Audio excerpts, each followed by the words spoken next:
Even in purely non-religious terms, homosexuality represents a misuse of the sexual faculty. It is a pathetic little second-rate substitute for reality, a pitiable flight from life. As such, it deserves no compassion, it deserves no treatment as minority martyrdom, and it deserves not to be deemed anything but a pernicious sickness. That's from Time magazine in 1966, when I was 3 years old. And last year, the President of the United States came out in favor of gay marriage.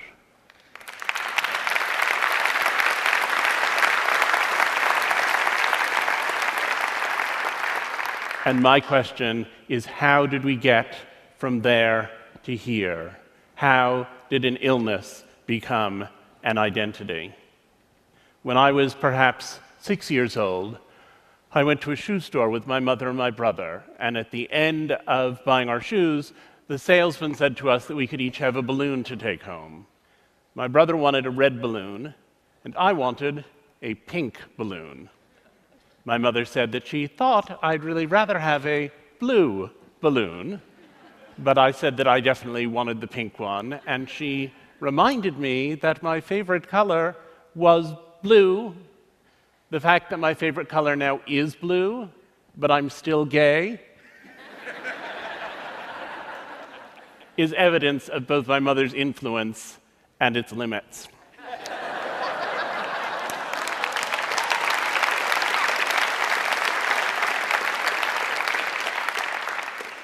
When I was little, my mother used to say, "The love you have for your children is like no other feeling in the world. And until you have children, you don't know what it's like." And when I was little, I took it as the greatest compliment in the world that she would say that about parenting my brother and me. And when I was an adolescent, I thought, but I'm gay, and so I probably can't have a family. And when she said it, it made me anxious. And after I came out of the closet, when she continued to say it, it made me furious. I said, "I'm gay, that's not the direction that I'm headed in, and I want you to stop saying that." About 20 years ago, I was asked by my editors at the New York Times Magazine to write a piece about deaf culture. And I was rather taken aback. I had thought of deafness entirely as an illness. Those poor people, they couldn't hear, they lacked hearing, and what could we do for them? And then I went out into the deaf world. I went to deaf clubs. I saw performances of deaf theater and of deaf poetry. I even went to the Miss Deaf America contest in Nashville, Tennessee, where people complained about that slurry Southern signing. And as I plunged deeper and deeper into the deaf world, I became convinced that deafness was a culture, and that the people in the deaf world who said we don't lack hearing, we have membership in a culture, were saying something that was viable. It wasn't my culture, and I didn't particularly want to rush off and join it, but I appreciated that it was a culture, and that for the people who were members of it, it felt as valuable as Latino culture, or gay culture, or Jewish culture. It felt as valid, perhaps even, as American culture. Then a friend of mine had a daughter who was a dwarf. And when her daughter was born, she suddenly found herself confronting questions that now began to seem quite resonant to me. She was facing the question of what to do with this child. Should she say, "You're just like everyone else, but a little bit shorter"? Or should she try to construct some kind of dwarf identity, get involved in the little people of America, become aware of what was happening for dwarfs? And I suddenly thought, most deaf children are born to hearing parents. Those hearing parents tend to try to cure them. Those deaf people discover community somehow in adolescence. Most gay people are born to straight parents. Those straight parents often want them to function in what they think of as the mainstream world, and those gay people have to discover identity later on. And here was this friend of mine looking at these questions of identity with her dwarf daughter. And I thought, there it is again, a family that perceives itself to be normal with a child who seems to be extraordinary. And I hatched the idea that there are really two kinds of identity. There are vertical identities which are passed down generationally from parent to child. Those are things like ethnicity, frequently nationality, language, often religion. Those are things you have in common with your parents and with your children. And while some of them can be difficult, there's no attempt to cure them. You could argue that it's harder in the United States, our current presidency notwithstanding, to be a person of color. And yet, we have nobody who is trying to ensure that the next generation of children born to African Americans and Asians come out with creamy skin and yellow hair. There are these other identities which you have to learn from a peer group, and I called them horizontal identities because the peer group is the horizontal experience. These are identities that are alien to your parents and that you have to discover when you get to see them in peers. And those identities, those horizontal identities, people have almost always tried to cure. And I wanted to look at what the process is through which people who have those identities come to a good relationship with them. And it seemed to me that there were 3 levels of acceptance that needed to take place. There's self-acceptance, there's family acceptance, and there's social acceptance. And they don't always coincide. And a lot of the time, people who have these conditions are very angry because they feel as though their parents don't love them, when what actually has happened is that their parents don't accept them. Love is something that ideally is there unconditionally throughout the relationship between a parent and a child. But acceptance is something that takes time. It always takes time. One of the dwarfs I got to know was a guy named Clinton Brown. When he was born, he was diagnosed with dystrophic dwarfism, a very disabling condition, and his parents were told that he would never walk, he would never talk, he would have no intellectual capacity, and he would probably not even recognize them. And it was suggested to them that they leave him at the hospital so that he could die there quietly. And his mother said she wasn't going to do it, and she took her son home, and even though she didn't have a lot of educational or financial advantages, she found the best doctor in the country for dealing with dystrophic dwarfism, and she got Clinton enrolled with him, and in the course of his childhood, he had 30 major surgical procedures. And he spent all this time stuck in the hospital while he was having those procedures, as a result of which he now can walk. And while he was there, they sent tutors around to help him with his schoolwork, and he worked very hard because there was nothing else to do, and he ended up achieving at a level that had never before been contemplated by any member of his family. He was the first one in his family, in fact, to go to college, where he lived on campus and drove a specially fitted car that accommodated his unusual body. And his mother told me the story of coming home one day, and he went to college nearby, and she said, "And I saw that car, which you can always recognize, in the parking lot of a bar," she said. And I thought to myself, they're 6 feet tall, he's 3 feet tall, 2 beers for them is 4 beers for him. She said, I knew I couldn't go in there and interrupt him, but I went home and I left him 8 messages on his cell phone. She said, and then I thought, if someone had said to me when he was born that my future worry would be that he'd go drinking and driving with his college buddies,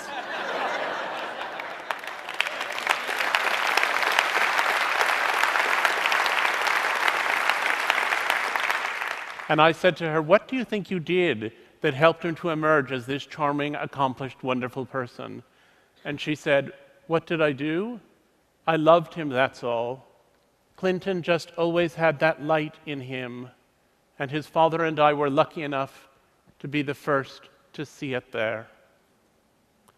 I'm going to quote from another magazine of the 60s. This one is from 1968, the Atlantic Monthly, Voice of Liberal America, written by an important bioethicist. He said, there is no reason to feel guilty about putting a Down syndrome child away, whether it is put away in the sense of hidden in a sanitarium or in a more responsible, lethal sense. It is sad, yes, dreadful, but it carries no guilt. True guilt arises only from an offense against a person, and a Downs is not a person. There's been a lot of ink given to the enormous progress that we've made in the treatment of gay people. The fact that our attitude has changed is in the headlines every day. But we forget how we used to see people who had other differences, how we used to see people who were disabled, how inhuman we held people to be. And the change that's been accomplished there, which is almost equally radical, is one that we pay not very much attention to. One of the families I interviewed, Tom and Karen Robards, were taken aback when, as young and successful New Yorkers, their first child was diagnosed with Down syndrome. They thought the educational opportunities for him were not what they should be, and so they decided they would build a little center, 2 classrooms that they started with a few other parents to educate kids with DS. And over the years, that center grew into something called the Cook Center, where there are now thousands upon thousands of children with intellectual disabilities who are being taught. In the time since that Atlantic Monthly story ran, the life expectancy for people with Down syndrome has tripled. The experience of Down syndrome people includes those who are actors, those who are writers, some who are able to live fully independently in adulthood. The Robards had a lot to do with that, and I said, do you regret it? Do you wish your child didn't have Down syndrome? Do you wish you'd never heard of it? And interestingly, his father said, well, for David, our son, I regret it, because for David, it's a difficult way to be in the world, and I'd like to give David an easier life. But I think if we lost everyone with Down syndrome, it would be a catastrophic loss. And Karen Robard said to me, I'm with Tom. For David, I would cure it in an instant to give him an easier life. But speaking for myself, well, I would never have believed 23 years ago when he was born that I could come to such a point. Speaking for myself, it's made me so much better and so much kinder and so much more purposeful in my whole life that speaking for myself, I wouldn't give it up for anything in the world. We live at a point when social acceptance for these and many other conditions is on the up and up. And yet we also live at the moment when our ability to eliminate those conditions has reached a height we never imagined before. Most deaf infants born in the United States now will receive cochlear implants, which are put into the brain and connected to a receiver and which allow them to acquire a facsimile of hearing and to use oral speech. A compound that has been tested in mice, BMN 111, is useful in preventing the action of the achondroplasia gene. Achondroplasia is the most common form of dwarfism, and mice who have been given that substance and who have the achondroplasia gene grow to full size. Testing in humans is around the corner. There are blood tests which are making progress that would pick up Down syndrome more clearly and earlier in pregnancies than ever before, making it easier and easier for people to eliminate those pregnancies or to terminate them. And so we have both social progress and medical progress. And I believe in both of them. I believe the social progress is fantastic and meaningful and wonderful, and I think the same thing about the medical progress. But I think it's a tragedy when one of them doesn't see the others. And when I see the way they're intersecting in conditions like the 3 I've just described, I sometimes think it's like those moments in grand opera when the hero realizes he loves the heroine at the exact moment that she lies expiring on a divan. We have to think about how we feel about cures altogether. And a lot of the time, the question of parenthood is, what do we validate in our children and what do we cure in them? Jim Sinclair, a prominent autism activist, said, when parents say, I wish my child did not have autism, what they're really saying is, I wish the child I have did not exist, and I had a different, non-autistic child instead. Read that again. This is what we hear when you mourn over our existence. This is what we hear when you pray for a cure, that your fondest wish for us is that someday we will cease to be, and strangers you can love will move in behind our faces. It's a very extreme point of view, but it points to the reality that people engage with the life they have, and they don't want to be cured, or changed, or eliminated. They want to be whoever it is that they've come to be.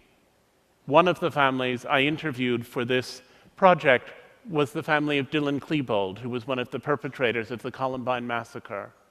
It took a long time to persuade them to talk to me, and once they agreed, they were so full of their story that they couldn't stop telling it.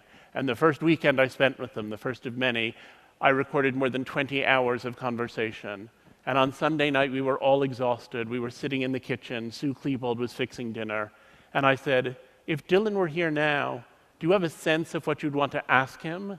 And his father said, "I sure do. I'd want to ask him what the hell he thought he was doing." And Sue looked at the floor, and she thought for a minute. And then she looked back up and said, "I would ask him to forgive me for being his mother and never knowing what was going on inside his head." When I had dinner with her a couple of years later, one of many dinners that we had together, she said, "You know, when it first happened, I used to wish that I had never married, that I had never had children. If I hadn't gone to Ohio State and crossed paths with Tom, this child wouldn't have existed and this terrible thing wouldn't have happened.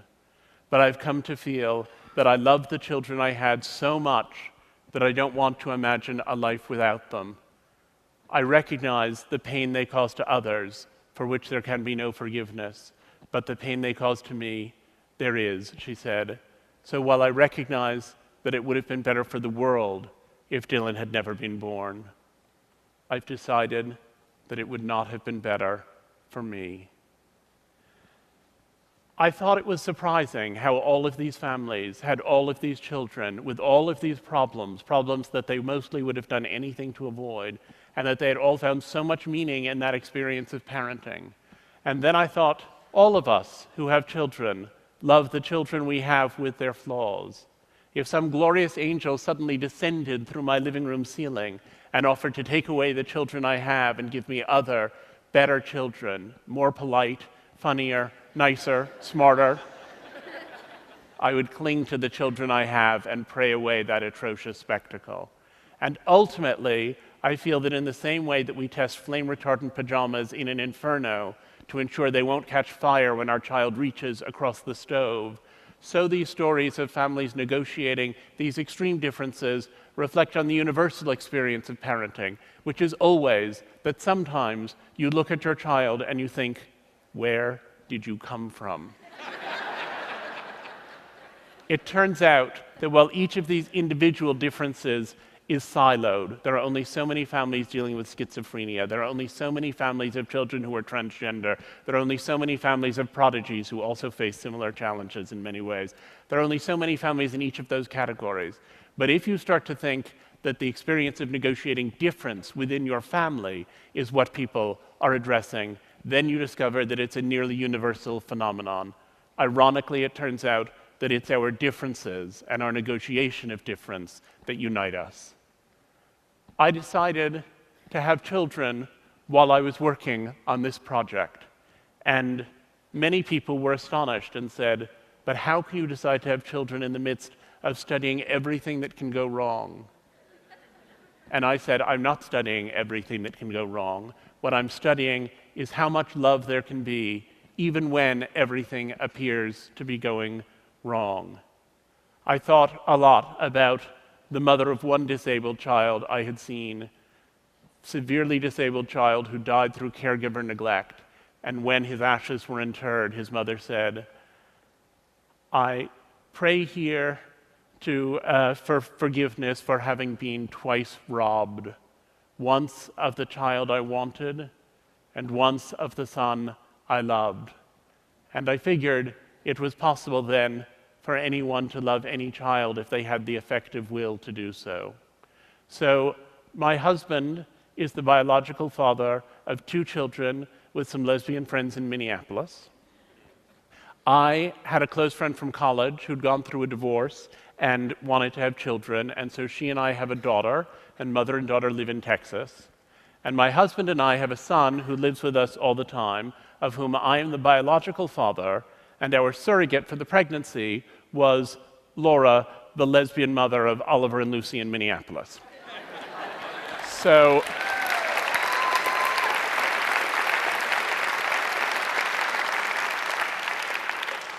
the shorthand is 5 parents of 4 children in 3 states. And there are people who think that the existence of my family somehow undermines or weakens or damages their family.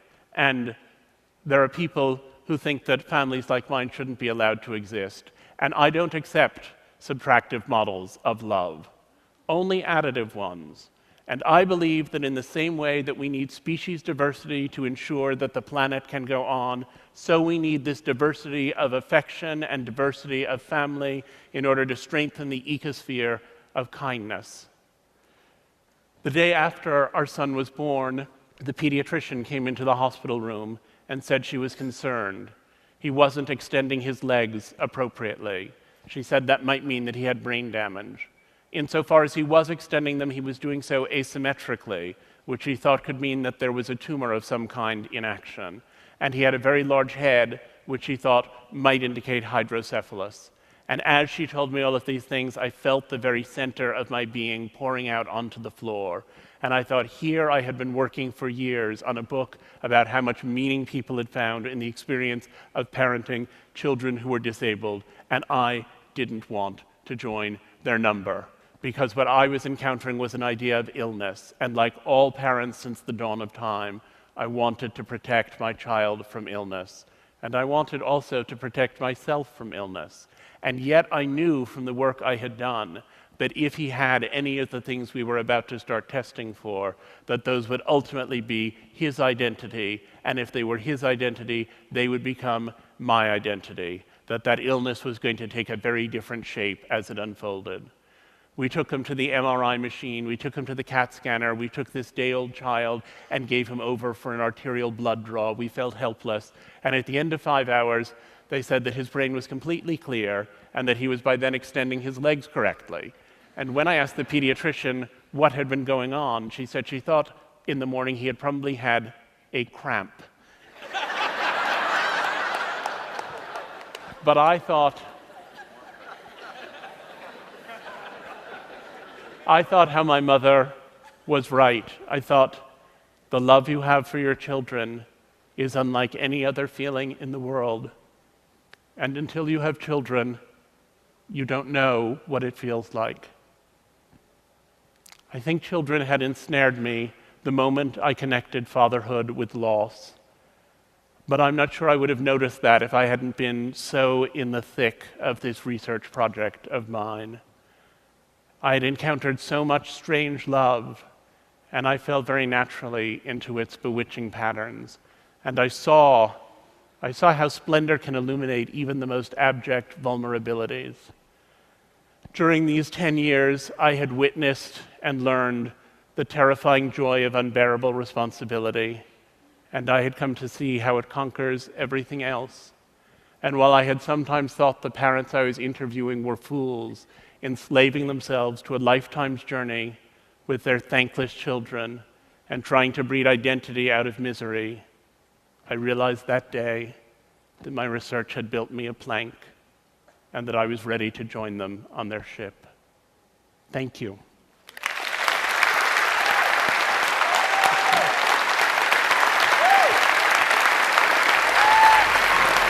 Thank you.